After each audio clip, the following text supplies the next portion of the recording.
Rob talked about, to show you what is the real world.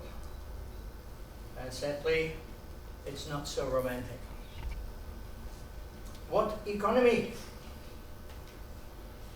In 2016, lots of rules and guidelines were made to look at the potential of upcountry destinations, to focus on more trade, more food and agriculture, and development and tourism. That was in 2016. And all we hear is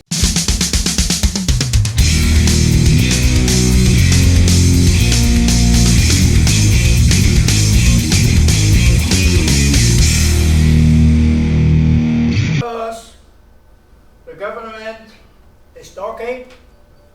Our Prime Minister was talking yesterday in New York about sustainability in Thailand. You only have to walk 100 meters out of this building and you can see the opposite. The governor in the province is also not believing in a lot of action and implementing, because we do things differently, much slower, and all the action they take in the region is also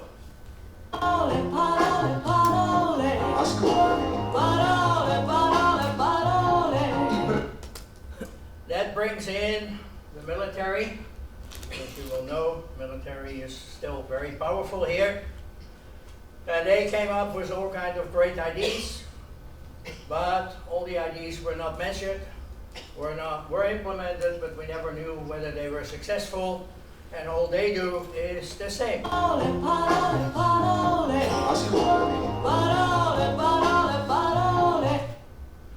Then we have the farmers.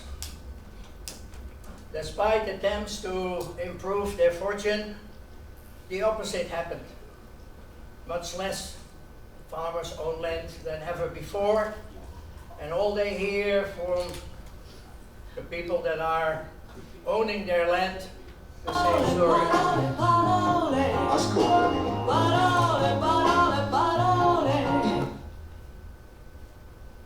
The workers, oh, we're going to create so many jobs in upcountry, and we're going to do this, and we're going to do that, and we're going to have economic zones and big committees, but all we hear is so,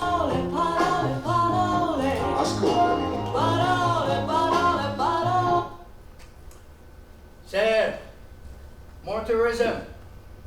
Tourism is not always nice, and according to many people spoils the Thai culture, but it brings money.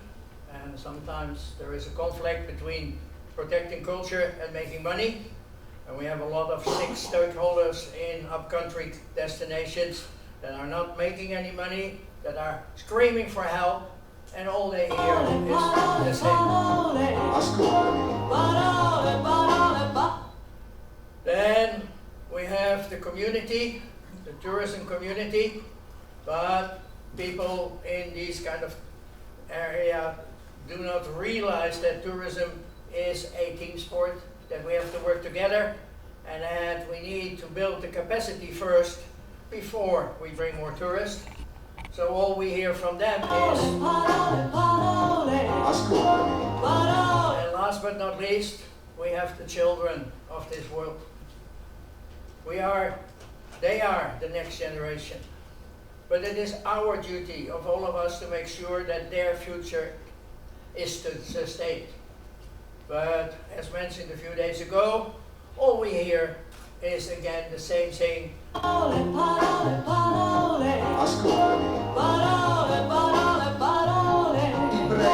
So it is great to hear about what should be done, but unfortunately what has been done is a different story.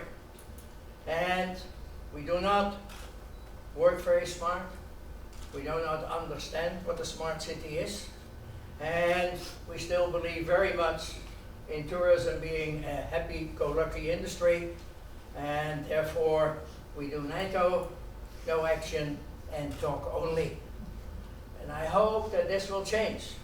And that one day, I don't have to see red anymore when I hear about green and sustainability. But that is your duty. So please, whenever you are, wherever you go, don't think only about plastic. Plastic is a minor detail. And for me, the best sentence I heard during this conference is that plastic doesn't walk. Because it's you and you and you and you that put the plastic in the garbage bin.